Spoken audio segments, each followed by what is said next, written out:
네, 반갑습니다. 화요성 공부 성경 꿰뚫어 읽기. 오늘 사무엘상 지나고 이제 사무엘하 10장 들어가겠습니다. 지난주 사무엘하 9장까지 저희가 함께 살펴봤는데요. 기억나시죠? 사무엘하 9장은 다윗이 요나단의 아들 두 다리를 절게 된 무비보셋을 자기의 왕궁에서 함께 먹고 또 그의 재산을 다 돌려주는 장면을 저희가 함께 읽었습니다. 오늘 10장은요 암몬이라고 하는 나라와 또 다윗이 갖고 있던 특별한 관계에서 다시 전쟁이 시작되는 비극의 장면으로 이제 바뀌는 일이 일어나는데요. 원래 오늘 그 나하스라고 하는 암몬의 왕이 있었을 때 다윗과 굉장히 친하게 됐습니다. 그래서 암몬 왕 나하스가 죽었다는 소식을 들었을 때 다윗이 조문객을 좀 보내야겠다. 그래서 신하를 그 나하스의 아들 하눈이라고 돼 있죠. 하눈에게 조문객을 보냅니다. 여러분, 조문객이 가면 어떻게 돼요? 요즘도 관례상 국빈 대우를 하잖아요. 그래서 정말 먼 나라에서 우리 아버지가 돌아가신 것을 이렇게 애도하면서 오셨으니까 신하들이 극진히 대접하고 보내야 되는데, 여러분, 한눈의 신하들이 와서 왕에게 이렇게 말하는 거예요. 다윗이 괜히 보냈겠냐? 바로 옆 나라인데, 요단강 하나 건너면 바로 암몬인데 정탐하러 보낸 거다. 이 정탐꾼을 보내서 우리를 공격하려고 하는 건데 왕은 왜 이렇게 순진하냐? 이렇게 모함을 합니다. 그래서 요즘 보시면 3절에 도성을 두루 살피고 정담해서 함락시키고 임금님 자기의 신하들을 그래서 보낸 거 아닙니까? 라고 한눈에게 말하니까 한눈이 또 귀가 얇아요. 그래서 내가 그걸 미처 생각 못했구나. 그래서 여러분, 국빈의 대우로 온 신하들, 조문객들을 어떻게 수치스럽게 하냐면 수염을요 깎는데 그냥 다 깎는 것도 아니에요. 한쪽만 잘라요. 여러분 생각해 보실래요? 예전에 그 수염이 이렇게 더부룩한데 반만 딱 자른다고 생각해 보세요. 그거 사람이 돌아가면서 창피해서 못 돌아가서 나중에 여리고에서 머물러서 다 자란 다음에 들어와라. 그래서 여리고에서 머물게 되잖아요. 여러분, 그런데 그거로 끝나는 게 아니라 바지를 뒤에를 엉덩이를 가운데 부분을 딱 도려내요. 그래서 여러분, 뒤에 엉덩이가 맨살이 나오게 되는 거예요. 여러분 한번 생각해 보실래요? 수염 한쪽을 깎고 양쪽 엉덩이가 드러나고, 여러분 이렇게 수치를 당한 걸 왕에게 보고를 하는 거예요. 여러분, 그러니까 왕이 들어오지 마라. 너 그대로 들어오면 일단 너희들이 망신이고, 두 번째 우리나라의 위신이 땅에 처박히게 된다. 그러니까 여리고에서 머물러서 수염이 다 자랄 때까지 기다렸다가 들어와라. 여러분 한번 이 장면을 생각해 보실래요? 다윗이 정말 순수하게 나하스라고 하는 왕이 죽은 것을 슬퍼하며 애도하며 조문객을 보냈단 말이죠. 그런데 그 신하들의 말에 한눈 왕의 생각이 삐뚤어지니까 엉뚱한 보복을 하게 됩니다. 여러분, 그래서 어떻게 돼요? 전쟁이 시작돼요. 저는 그래서 크고 작은 모든 싸움은 어디에서 시작되는가? 물론 악한 의도로 시작되는 일도 있습니다만 많은 일들이 오해에서 비롯되는 게 많다는 거죠. 그러니까 상대방을 웬만하면 믿어주자는 거예요. 여러분, 제가 늘 말하지만, 여러분, 고린도전서 저희가 지금 묵상하고 있잖아요. 새 삶에서. 고린도전서에서 저희가 7장 8장 9장인가 나올 때 그런 말이 있어요. 너희들이 송사를 밖에다 하지 마라. 왜냐하면 너희들 중에는 치리할 자가 없느냐. 그 다음에 뭐가 나오냐면, 좀 손해 좀 봐주면 안 되니? 너네들끼리 조금 더, 그래, 저 사람이 잘못한 거 네가 좀, 쉽게 말하면 죄송해요, 독박 쓰면 안 되니? 꼭 그렇게 밖에다가까지 해야 되니? 이런 얘기를 사도 바울이 하잖아요.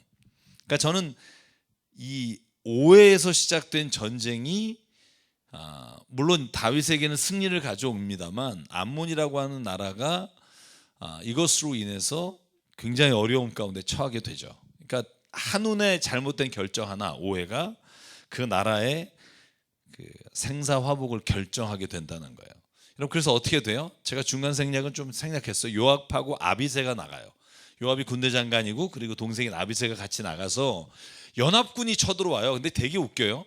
다윗이 쳐들어간 게 아니라 지가 구리니까 지가 연합군을 데리고 와서 자기가 쳐들어와요. 암몬이 시리아라고 하는 큰 나라, 소바라고 하는 나라.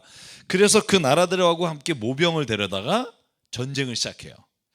그래서 연합군들을 맞아서 여러분 요압과 아비새가 전투를 치릅니다. 그래서 이 요압이 그 암몬 쪽을 맞고 아비새가 시리아 쪽을 맞고 그래서 서로가 승리를 거둡니다. 그래서 오늘 성경에 보면 16절부터 19절에 다윗이 승리의 소식을 듣고 18절 시리아는 이스라엘 앞에서 도망가요.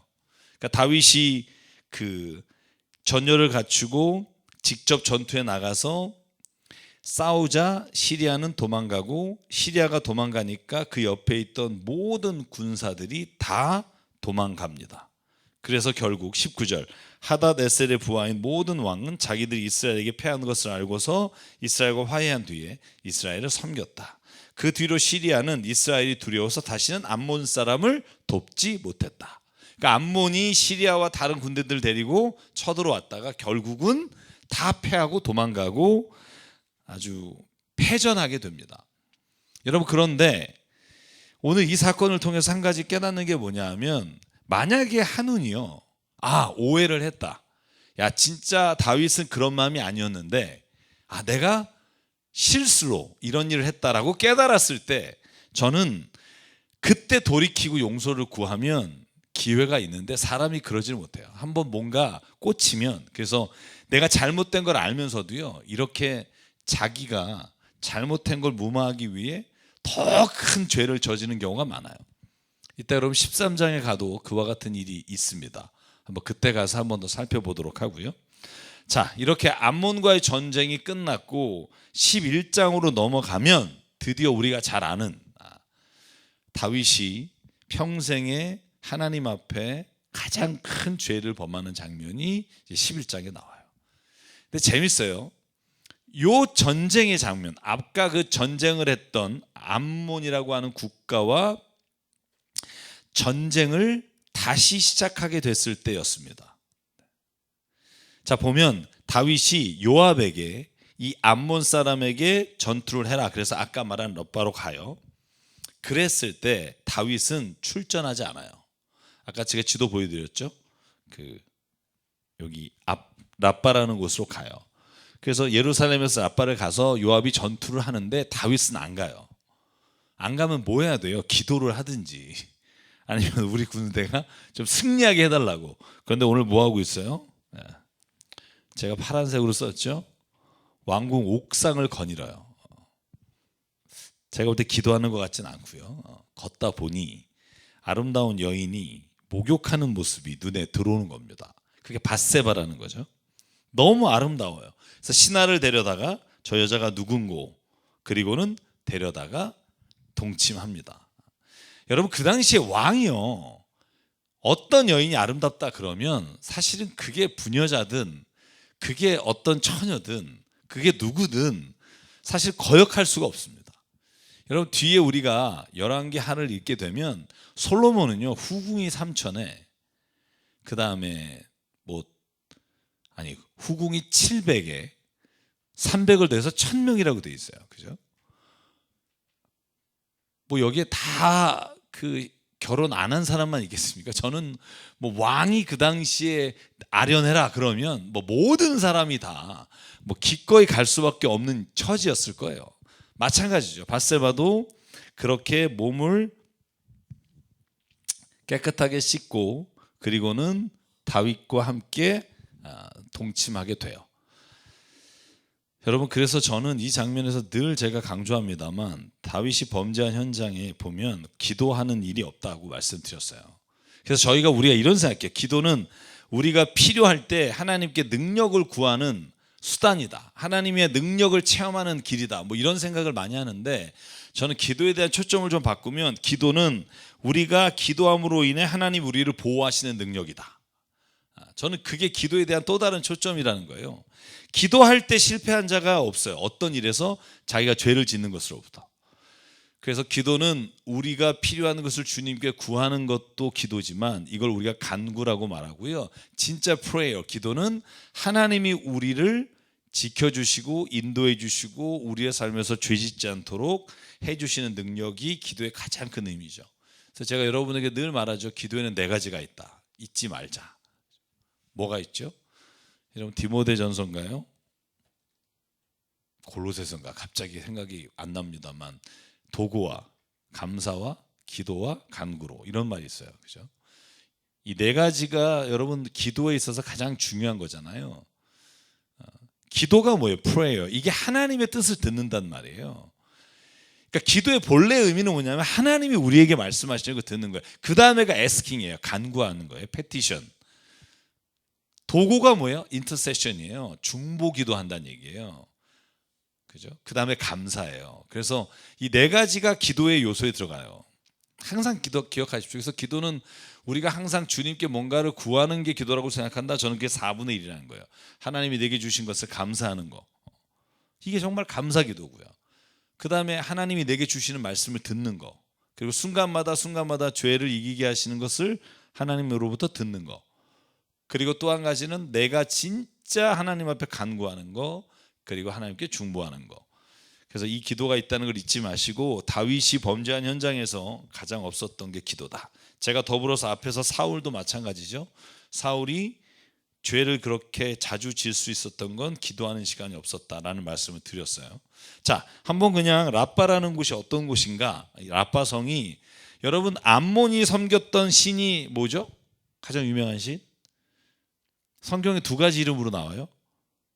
예를 들면 불에다가 자식을 지나가겠다. 그게 몰렉이라고 하잖아요. 몰렉. 이걸 또 밀곰이라고도 합니다. 그래서 암몬이 믿었던 게 몰렉, 밀곰이고요. 그다음에 우리가 뭐 블레셋은 다곤신을 섬겼고. 근데 이 라빠라는 곳이 아직도 밀곰 신전터가 남아 있어요. 지금 가면. 그래서 어떻게 보면 다윗이 전투한 암몬과의 전투가 이 몰렉이란 우상과의 전투일 수 있다라는 생각을 하게 되고요. 자, 그래서 어떻게 되냐 하면 다윗이요 앞불사 이렇게 된 거예요. 왜냐하면 아무리 왕이라도 밧세바의 아내는 지금 전쟁터 나가 있는데 그냥 아내를 데려다가 지금 취했어요. 그런데 임신을 해버렸네. 그러니까 그 사실을 밧세바가 알려요. 내가 임신했습니다. 여러분 그랬더니 다윗이 덜컥 겁이 나는 거죠. 그래서 어떻게 해요? 전쟁터에서 우리아를 들어오라 그래요. 들어오라 그래서 우리아하고 합방을 시키면 이 아이가 누구의 아이인지. 여러분 요즘은 과학수사나 무슨 DNA 유전자 검사가 없어서 시기만 비슷하면 된다. 그래서 우리아를 들어오게 한 거죠. 그런데 어떻게 돼요? 이 충신은 집에 들어가지 않아요. 오늘 본문의 5절에 보면 이렇게 되었어요. 임신한 소식을 알려주자. 제가 좀 띄워볼게요. 9절에 보면 우리아는요 상전의 종들과 함께 대궐 문구 안에 누워서 자요. 자기 집으로 내려가지 않아요. 다윗이 답답하니까 왜? 아니 재우려고 왔는데 앉아. 그게 뭐라고 물어봐요? 너 왜 집에 들어가지 않았니? 그랬더니 11절 우리아의 이 대답을 보세요. 전 이거 듣고 다윗이 우리아를 죽이려고 마음을 먹은 걸 보면 다윗이 지금 뭐에 잡혀 있어요. 그죠? 우리가 죄에 잡혀 있으면 정말 죄가 뭔지 잘 몰라요. 우리아의 이 말을 들으면 눈물이 나잖아요. 우리아가 다윗에게 대답하였다. 11절 언약궤와 이스라엘과 유다가 모두 장막을 치고 지내며 저의 상관이신 요압 장군과 임금님의 모든 신하가 벌판에서 진을 치고 있습니다. 그런데 어찌 저만 홀로 집으로 돌아가서 먹고 마시고 나의 아내와 잠자리를 같이 할 수가 있겠습니까? 임금이 확실히 살아계심과 또 임금님의 생명을 걸고 맹세합니다. 그런 일은 제가 하지 않겠습니다. 무려 이틀을 그래요. 이틀. 하루를 더 두면 힘드니까 집에 가겠지. 안 가요. 여러분 제가 여기 그렇게 썼어요. 죄의 눈이 멀면 신실한 충신이 보이지 않고 간신히 보여요. 왜냐하면 내가 이미 욕심이 있기 때문에. 그러니까 충신 우리아가 안 보이고 자기를 즐겁게 해주는 요압이 보이는 거죠. 자, 그래서 어떻게 지시를 내려요? 요압에게 이 라빠성에 가서 이번에 공격할 때 어떻게 해라? 참 재밌어요. 이렇게 성경이 표현해요. 성벽 중에 제일 저항이 심한 곳, 그 랍바성에서 제일 저항이 심한 곳에 우리아를 보내서 제일 선봉에 쓰게 하고 너희들은 물러나라. 15절이에요. 한번 보실래요? 너희는 우리아를 가장 치열한 전선으로 앞세우고 나갔다가 너희만 그의 뒤로 물러나서 그가 맞아서 죽게 해라. 그래서 저항이 가장 센 곳에 우리아를 배치하고 싸우는 동안 부하들은 쓰러져 죽을 때 우리아도 죽었더라. 여러분, 이 장면에서 한번 생각해 보실래요? 여러분, 우리가 볼 때 가장 비참하게 죽은 사람이 누구예요? 우리아예요. 진실하게 살다 죽은 거예요. 충신으로 살다가 죽은 거예요. 죄송해요, 개죽음이에요. 적진에 가서 천봉에 서 있다가 돌 맞아 죽어요.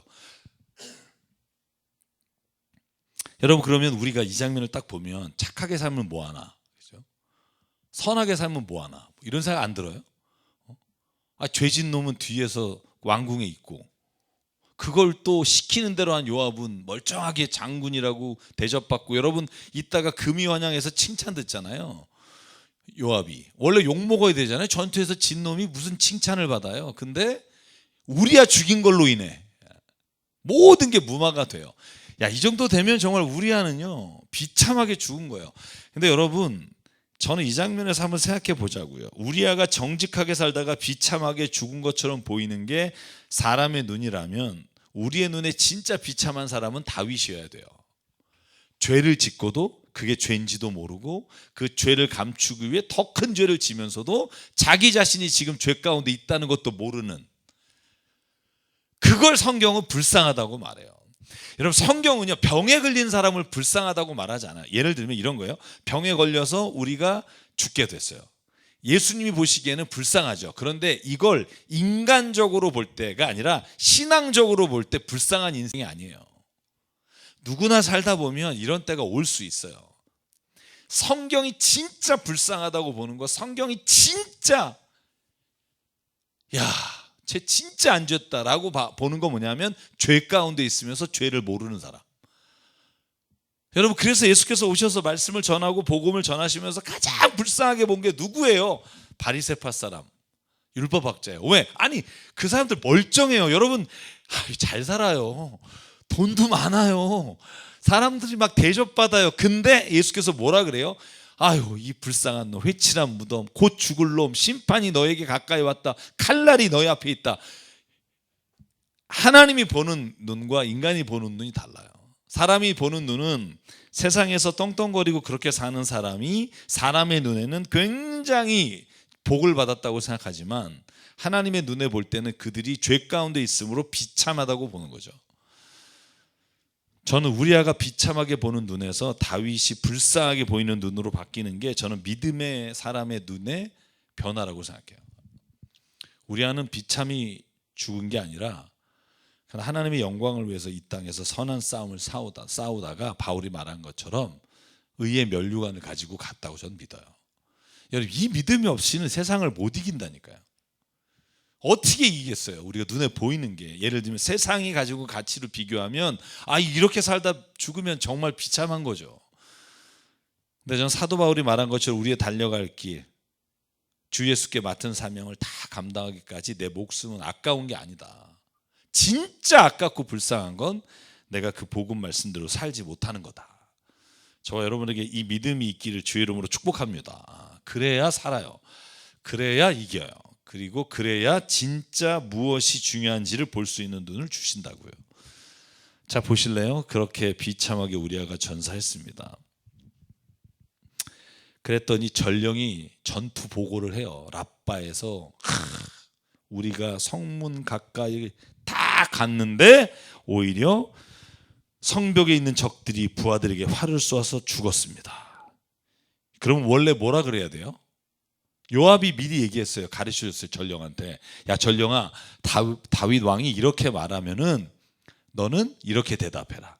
그러고 가르쳐준 게 뭐예요? 다윗이 화를 내면서, 아니 어떻게 했길래 그 적군에 가서 적진에서 적군 적군의 그 활에 다 죽게 냅뒀냐 말이냐라고 했을 때 그때 왕께 조용히 이렇게 말해라. 왕이요, 우리아도 죽었습니다. 그러면 다윗의 안색이 바뀔 거다. 그리고 25절처럼 대답을 해요. 다윗이 말했다. 너는 요압에게 칼은 이 편도 죽이고 저 편도 죽이기 마련이니 이번 일로 조금도 걱정하지 말라고 전하여라. 이게 다윗이에요. 저는 이 장면 보면서 진짜 막 이게 소름이 끼치잖아요. 막 닭살 돋고, 그죠? 근데 가만히 보면 우리가 그래요.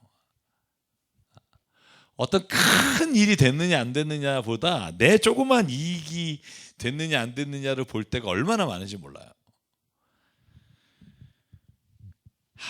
다윗이 참 이렇게 비참한 모습이 되는 건 딱 하나예요. 죄를 진 것을 가리우려고 하다가, 죄를 진 걸 감추려고 하다가 더 큰 죄를 짓고 더 큰 죄를 짓게 되는 거죠. 그래서 자신의 목적을 이루기 위해서는요, 만약에 그런 목적과 자기 욕심이 강하면 다른 사람의 희생은 눈에 보이지 않아요. 그걸 이기적이라고 말해요. 그래서 저는 죄가 이렇게 무섭다는 걸 기억했으면 좋겠어요. 죄는 그 죄 하나로 끝나지 않습니다. 절대로. 죄는 우리로 하여금 더 큰 죄를 짓게 하는 가장 무서운 시작일 수 있어요. 그래서 여러분, 혹 죄를 짓더라도 중요한 건 뭐냐 하면 그 죄를 감추기 위해 더 큰 죄를 짓지 말라는 거예요. 그러면 살아요. 다윗이 12장에 가면 아들이 죽잖아요. 제가 그 부분에 대해서 이따가 우리가 좀 열린 질문을 하겠지만, 봐봐요. 아들이 왜 죽었을까? 저는 만약에 밧세바를 범해서 자식을 낳게 됐다, 여기까지 했다면 하나님이 나단을 통해서 말한 네 자식이 네 여인들을 취할 것이다, 대낮에 사람 보는 앞에서, 그리고 네 아들이 죽을 것이다 라고 같은 일들은 일어나지 않았지 않았을까? 그렇죠? 다윗은 하나의 죄를 감추기 위해 살인을 저지르고, 살인이라는 죄를 감추기 위해 요압이 잘못한 걸 칭찬하고 더 큰 죄로 빠지는 거예요. 만약에 나단이 12장에 안 갔다면 저는 훨씬 더 큰 죄를 다윗이 범하면서도 아무렇지도 않은 양심이 됐을 거라고 생각해요. 그래서 하나님이 나단을 보내는 거예요. 여러분, 그래서 12장에 보면 나단이 뜬구름없이 다윗한테 가요. 여러분 보실래요? 1절에 뜬구름없이 가서 뜬구름없는 이야기를 해요.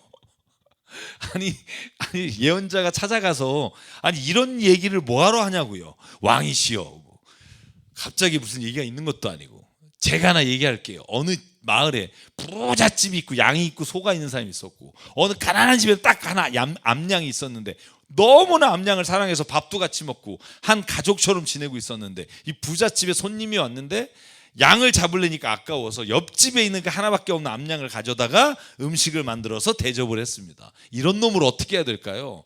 여러분, 이렇게 질문해요. 왜 나단이 갔을까요? 저는 하나님이 다윗에게 그래도 깨우치기 위한 뉘우칠 시간을 주셨기 때문이라고 생각해요. 하나님이요, 우리가 지은 죄를 심판하시기 전에 우리에게 이런 기회들을 주십니다. 그 기회를 놓치지 말자는 거죠. 근데요, 오늘 다윗처럼 쉽지 않아요. 이게 남일이잖아요. 보실래요? 나단이 남일이에요. 어떤 부자가 있었는데, 여러분 그랬더니 이 다음 말이 진짜 황당해요. 5절 보실래요? 다윗이 어떻게 나와요? 다윗이 그 부자의 얘기를 들으니까 못마땅해서 어떻게 돼요? 몹시 분노해요. 그런 새끼가, 미안해요, 제가 새끼라 그랬네. 그런 놈이 다 있어 막 이러면서 막 화를 내는 거예요. 막 어디 그런 자식이 우리나라에 있단 말이에요. 당장 그 놈을 데려와라, 이런 거죠. 맹세까지 해요. 주님께서 확실히 살아계심을 두고 맹세하지만 그런 일을 한 사람은 죽어야 마땅하다, 그죠? 제가 밑에 썼어요. 다윗이 진짜 화내는 거 있잖아요. 이거 거짓말 아니에요. 여러분, 이거 거짓말로 내는 척하는 게 아니라 진짜 화를 내는 거예요. 왜냐하면 사람은요, 본래 뭐가 옳은지 그른지 안다니까요. 진짜 화내는 거예요. 근데 문제는 뭐냐면 그게 내 문제일 땐 달라진다고요. 내 문제일 때는요, 사람이 싹 변해요. 그렇게 관대해요. 안 걸리면 돼요. 그죠? 저와 여러분에게 그런 일들이 있잖아요. 그죠? 그러니까 다윗이 이렇게 분노한 건 난 진심이었다고 생각해요. 모든 사람이 알죠. 이렇게 하면 안 된다는 거. 근데 내게 그걸 적용하지는 못하는 거죠. 그래서 뭐가 중요해요? 사안에 따라 바뀌는 자기 자신이 중심이 되는 인생이 아니라 모든 상황 가운데 진리 되시는 하나님의 말씀이 중심이 되는 삶이 돼야 우리가 그 길을 걸어갈 수 있다는 거예요. 내가 중심이 된다? 여러분 그거 되게 멋있어 보이죠. 가짜는 말이에요. 왜냐하면 나라는 것도 아침 저녁이 달라지고 그 다음에 내가 경험에 따라서 완전히 다른 인생을 살아가는 게 나란 말이에요. 근데 나를 뭘 믿고 내가 중심으로 사냐고. 거짓말이라고요. 내가 중심으로, 내가 이 세상에서 중심이다라고 생각하는 사람은 뭐냐 하면 나는 그냥 내 마음대로 살겠다는 거지 기준과 가치가 있다는 말이 아니에요. 근데 그런 사람의 말에 귀를 기울일 필요가 없어요. 그래서 오늘 다윗이 이 분노하고 죽어야 마땅합니다. 이건 정말 그가 하고 싶은 말이었을 거예요. 죽일 뿐만 아니라 어린 암양을 4배로 갚아줘야 된다. 이렇게 말해요. 여러분 그러니까 나단이 이제 직구를 던집니다. 팩폭이라고 그러죠. 팩트 폭격을 해요. 당신입니다. 그렇게 말해요. 당신입니다. 자, 12장을 한번 보면 나단 선지자가 7절입니다. 다윗에게 말합니다. 임금님이 바로 그 사람입니다. 주 이스라엘의 하나님이 이렇게 말씀하십니다. 내가 너에게 기름 부어 이스라엘 왕으로 삼고 내가 사울의 손에서 너를 구하여 주었고 나는 내 상전의 왕궁을 너에게 넘겨주고 상전의 아내들도 내 품에 안겨주고 이스라엘 사람들과 유다 사람도 너에게 맡겼다. 그것으로 부족해서 내가 내게 무엇이든지 더 주었을 것이다. 그리고 그런데 너는 어찌하여 주의 말을 가볍게 여기고 내가 악하게 여기는 일을 했느냐. 여러분 나단이요 목숨을 걸고 얘기하는 거죠. 왕 앞에 나가서 뭐 죽여라 그러면 끝인 거죠. 아무리 떠들면 뭐예요? 죽어라 그러면 죽는 거죠. 근데 오늘 나단 선지자가 다윗 왕 앞에서 이 말을 던진다고요. 여러분 그런데 진짜 다윗이 하나님께서 그래도 예쁘게 보시는 부분이 뭐냐면 이 말을 들었을 때 네가 왜 밧세바를 취하고 햇사람 우리아의 아내를 빼앗고 그를 죽였느냐라고 했을 때 그때 다윗은요 13절 내가 주님께 죄를 지었습니다 라고 바로 무릎을 꿇어요.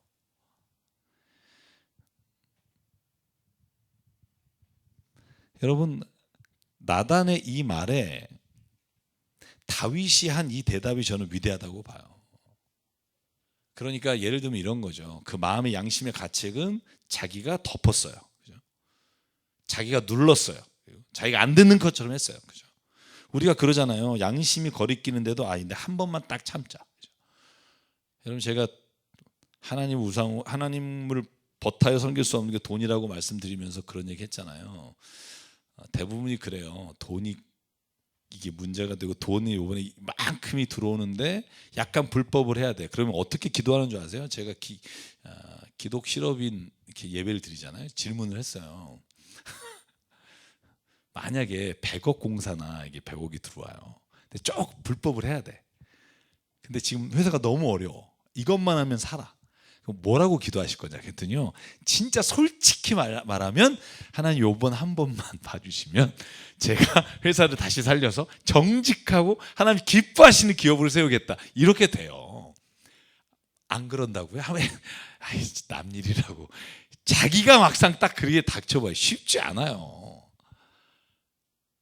그죠? 그 양심은 누를 수 있다니까요. 그죠? 내가 지금 한번 딱 참으면 돼. 근데 다윗은 그것까지는 했다고. 그런데 뭐가 안 되냐면요. 하나님이 말씀하실 때 그 말씀 앞에서는 내가 주님께 죄를 졌습니다 라고 회개할 수 있는 마음이 있는 사람이에요. 저는 이게 너무 중요하다고 봐요. 우린 때로는요 내 양심을 죽이고 혹은 내가 무엇인가 잘못된 길을 걸어가는 걸 알면서도 내가 무시하는 경우가 있어요. 그런데 진짜 믿음 있는 사람은 하나님이 이렇게 말했을 때 하나님 앞에는 무릎 꿇는 사람, 하나님은 정말 무서워할 줄 아는 사람, 저는 그 사람이 그리스도인이라고 믿습니다. 여러분 그러자 나단이요 2말 안 해요. 하나님이 당신을 용서해 주실 겁니다. 다윗이 뭐 했어요? 아무것도 안 했어요.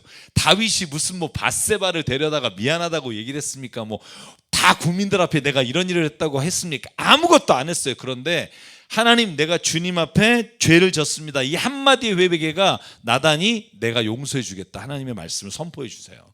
그래서 저는 제일 중요한 건 믿음이고, 믿음 안에서 회개하는 거예요. 그걸 하나님은 의로 여기신다고요. 그리고 나서 마음 아픈 얘기를 하죠. 임금님은 안 죽어요. 그런데 밧세바와 임금 사이에서 태어난 아들은 죽을 겁니다. 이게 나단이 전하는 말이에요. 제가 밑에 질문을 먼저 했어요. 다윗이 범죄했는데 왜 아들을 죽일까? 참, 이거 제가 여러 개를 찾아봤는데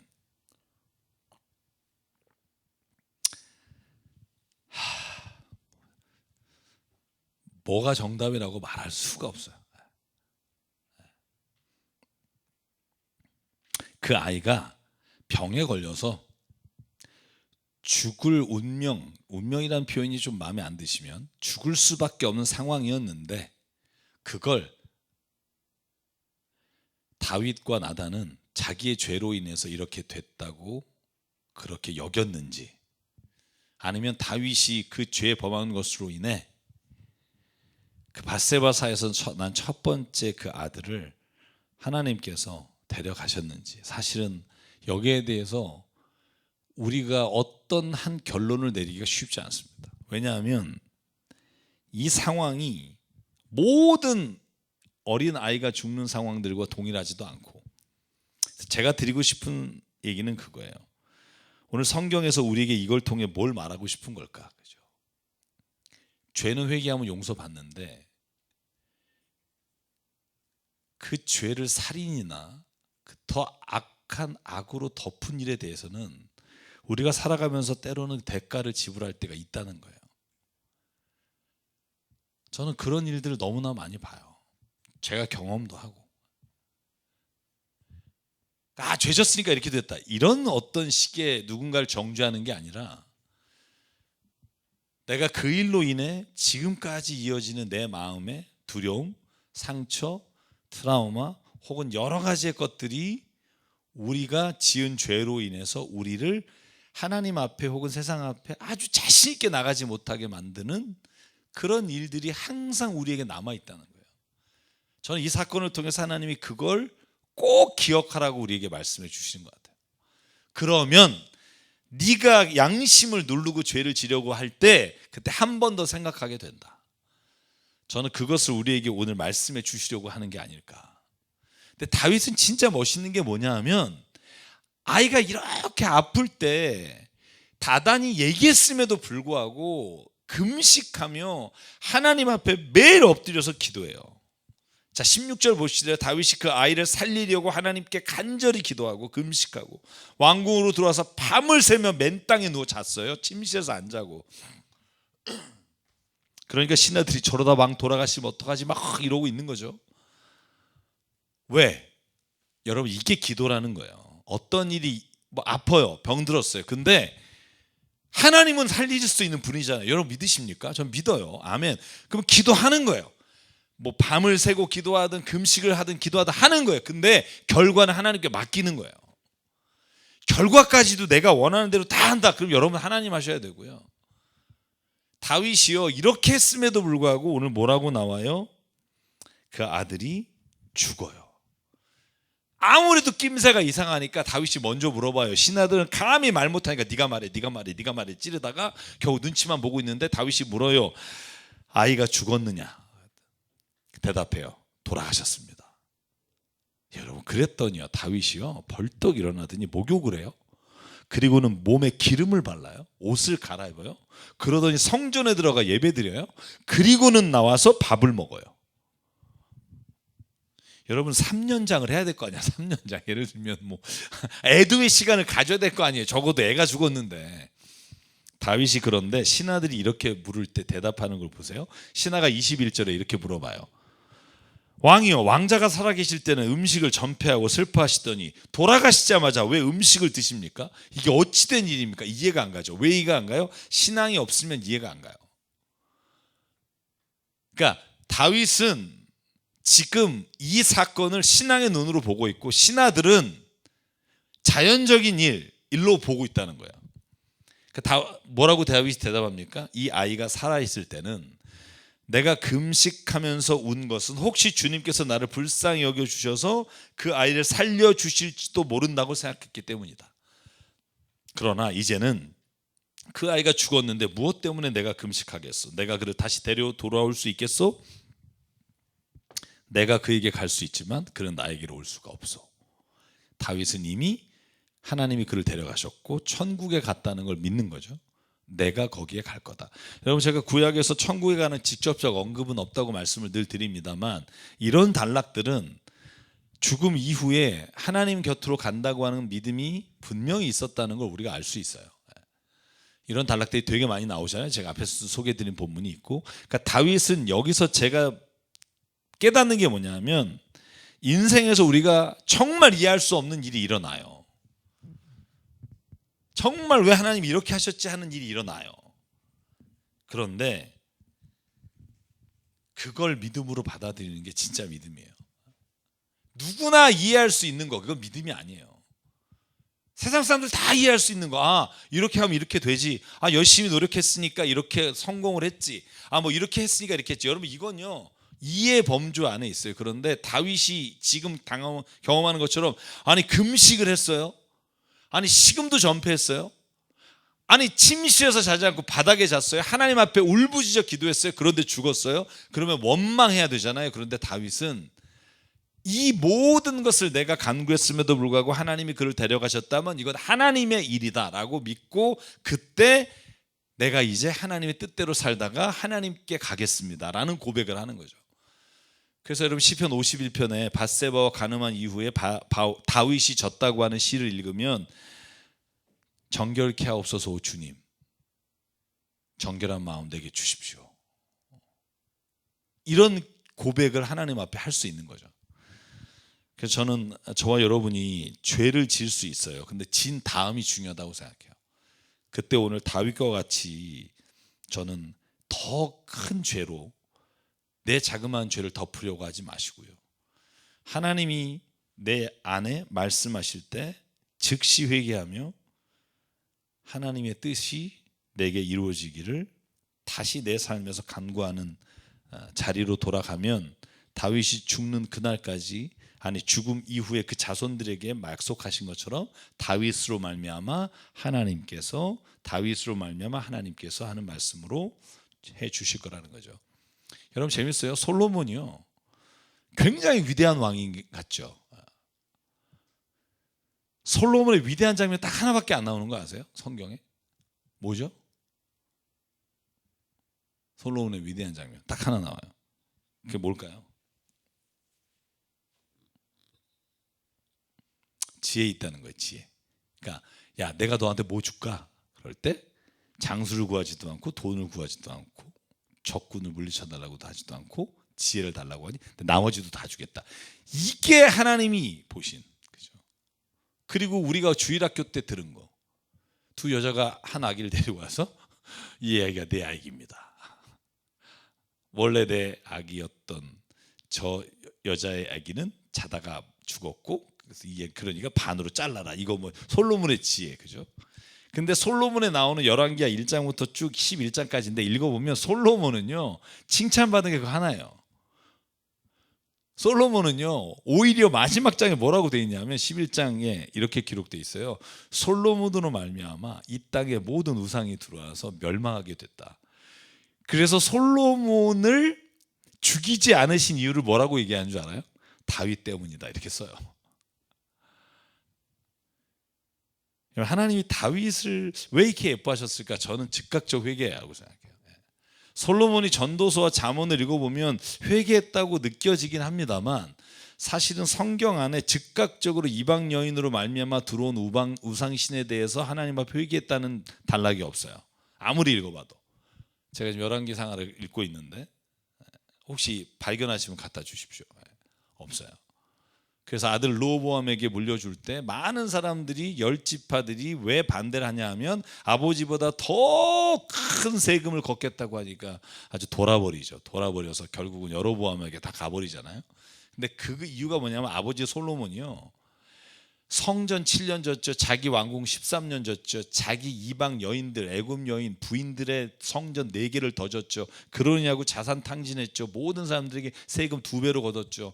그러니까 결국은 이스라엘이 이방신을 섬기게 됐다, 이렇게 되어 있어요. 그래서 절대로 여러분 다윗과 솔로몬을 저는 같은 급으로 두면 좀 안 되겠다 생각해요. 성경을 읽으면서. 물론 뭐 급이 어디 있겠어요.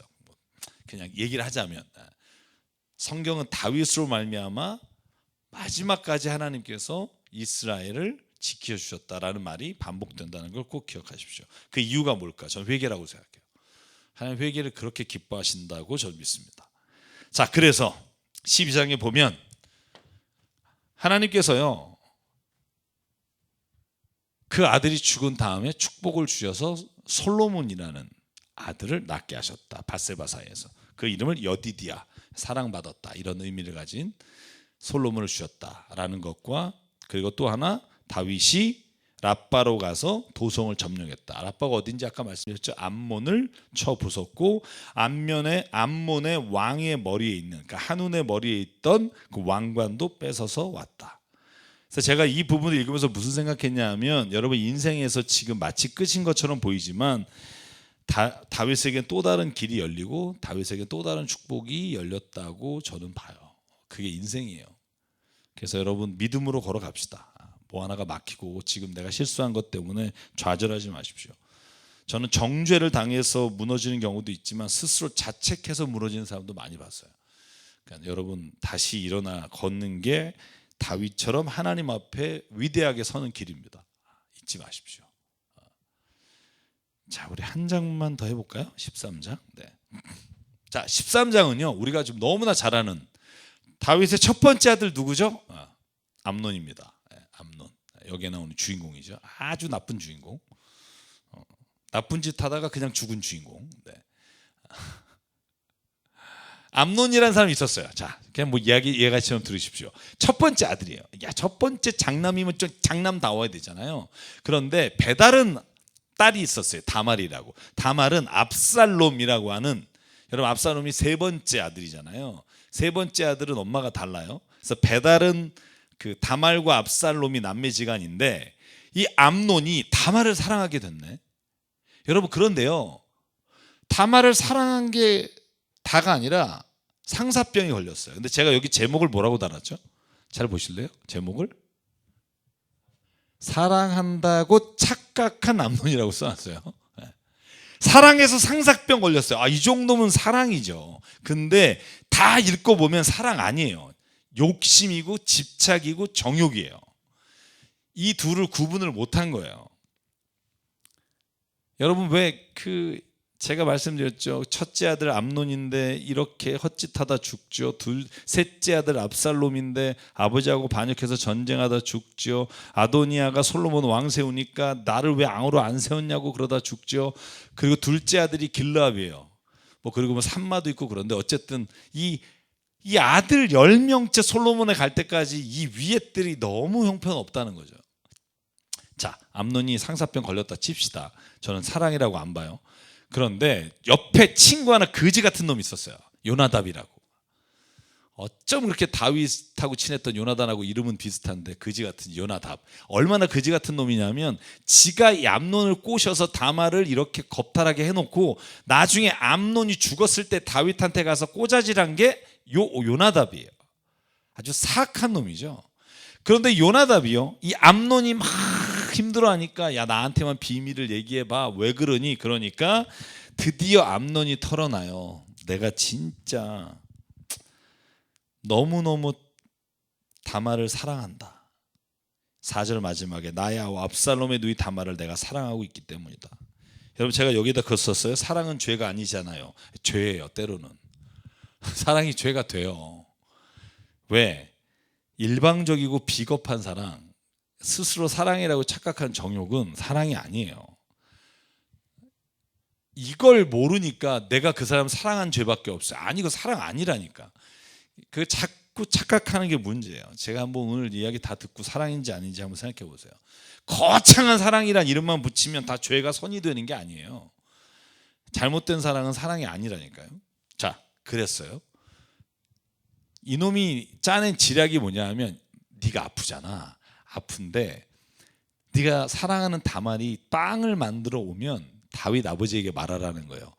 그 다말이 만든 빵을 먹으면 내가 낫겠습니다. 이런 그지 같은 얘기가 어디 있어요? 아니 무슨 그 빵 먹으면 난다는 게 말이 되냐고요. 그러니까 말이 되지 않는 얘기를 했는데 다윗은 또 받아줘. 답답해요. 자, 5절에 보면 요나답이 말해요. 왕자님은 침상에 누워 병이 들었습니다. 병이 든 채 하십시오. 부왕께서 문병하러 오셨을 때 누이 다발을 좀 보내달라고 하십시오. 다말이 와서 왕자님이 드실 음식을 요리하게 하면 좋겠습니다. 그래서 6절, 암논이 침상에 누워 병든 채 하고 있으니 왕이 그를 문병 왔고, 그때 누이 다말이 만들어준 빵 몇 개라도 먹으면 내가 좀 좋아질 것 같습니다. 그렇죠? 여러분 잘 보십시오. 인생이 답답할 때, 힘들 때, 어떤 길을 가야 될지 모를 때 누구를 만나느냐가 중요해요. 암논이 요나답을 만나서 인생을 종쳤다고요. 물론 그의 죄가 요나답의 쓸데없는 지략과 합쳐져서 엉뚱한 결과가 나오긴 했으나, 여러분 누구를 찾아가느냐가 중요해요. 오늘도 저희가 목회팀하고 얘기하다가 아직도 막 백신에 666 표식이 있다고 생각하는 친구부터, 무슨 뭐 유럽 연합이 뭐 이렇게 되면 아마겟돈 전쟁이 일어나서 멸망한다는 사람부터, 언제까지 이런 헛소리를 듣고 있어야 될지 전 답답해 죽겠습니다. 여러분 그러면 예방접종 안 맞으면 돼요. 여러분 만약에 그렇게 생각하시면 아이들한테 무슨 뭐 수두 주사라든지 불주사 주지 말고 그냥 애가 병 걸려 죽게 하면 돼요. 아니 백신이 똑같은 백신인데 왜 어느 백신은 무슨 뭐가 있고 조작이 있고 왜 이런 말에 현혹이 되는지 모르겠어요. 하나님은요, 우리가 그런 식으로 하나님을 만드는 걸 정말 세상 사람들이 우리를 우습게 보는 일이라고 생각해요. 진리를 알고 싶으시면 여러분 성경 말씀을 읽되, 성경이 본래 뭘 말씀하려고 하는 것을 저는 창세기부터 요한계시록까지 읽고 문자 하나하나가 아니라 전체 하나님의 모습과 하나님의 사랑과 하나님의 은혜와 하나님의 구속의 역사와 하나님의 연륜과 하나님의 마음을 알아야 성경을 안다고 말해요. 여러분 만약에 여러분이 신명기만 읽었다, 그리고 나서 요한계시록 읽고 하나님 알았다, 모른다니까요. 그걸 어떻게 하나님 안다 그래요. 여러분 성경을 100번 읽었다 그래서 하나님 안다, 모른다니까요. 우리가 문자적으로 성경 말씀을 아는 게 중요한 게 아니라 전체를 통해서 하나님이 누구신가를 고백할 수 있어야 돼요. 하나님은 사랑이시구나, 그죠? 여러분 이 고백이 없이 하나님은 이렇게 하면 이렇게 죽이고 이렇게 하면 구원을 막 안 하시고 이런 식으로 하나님을 생각하면 하나님을 얼마나 여러분들이 경홀히 여기는 건데요. 하나님은요 백신 하나에 무너질 뿐이 아니에요. 제가 감히 말합니다. 세계 1, 2차 전쟁도요 하나님의 역사를 막지 못했다고요. 흑사병으로 유럽 인구의 반이 죽었을 때도 하나님은요 그 유럽을 다시 부흥의 현장으로 이끄셨다고요. 여러분 너무 하나님을 자기 마음대로 막 이렇게 생각하셔서 조작하지 않았으면 좋겠어요. 음모론, 전 이거 너무 싫어하는데 이런 음모론에 빠지지 마시고 그냥, 여러분 지금 우리가 백신을 맞아서 코로나를 전염시키지 않는 게 지금은 인류 애를 발현하는 길이라고요. 저는 지금 빨리 맞고 싶은데 뭐 너무나 요즘은 다 맞아서 노쇼가 없어서 못 맞고 있고요. 여러분이 정말 그런 사상에 빠진 분이 있다면 한 번 정도는 다시 한번 생각했으면 좋겠습니다. 제가 간곡하게 부탁합니다. 이 요나답과 같은 사람 말을 듣지 마세요. 여러분을 현혹해서 입맛에 맞는 말로 진리를 가리는 사람, 여러분 이런 사람들을 떠나십시오. 이런 요나답 같은 인간한테는 떠나는 게 상책이에요. 자, 그랬더니 다윗이 또 다말을 보내요. 참, 그랬더니요, 다말이 먹이려 주려고 들어왔단 말이에요. 방에 10절을 보면. 근데 끌어안고 눕자고 해요. 그때 다말이 굉장히 현명한 여인이에요. 이렇게 말해요. 이러지 마십시오. 오라버니, 이스라엘은 이런 법이 없습니다. 나를 욕보이지 마십시오. 이런 악을 저지르지 마십시오. 정말 나를 사랑하십니까? 내가 이런 수치를 겪게 하지 마시고 오히려 이제라도 제발 임금님께, 아버지께 말씀드려서 나를 데려가 주십시오. 결혼해 주십시오. 이게 맞는 거잖아요. 이게 사랑하는 것. 사랑하니까 그 여인과 함께 있고 싶다. 이러면 결혼하게 해달라는 거잖아요. 그런데 어떻게 돼요? 14절, 다말이 이렇게까지 말했는데도 암논은 다말이 애원하는 소리를 들으려 하지 않고 힘으로 눕혀 욕을 보였다예요. 이게 사랑이에요? 이건요, 강간이고, 이건 정말 해서는 안 될 짓인 거죠. 이걸 사랑이란 걸로 포장한다? 상대방의 의사와 상관없이 폭력을 행한다? 사랑을 한다? 말이 안 되죠.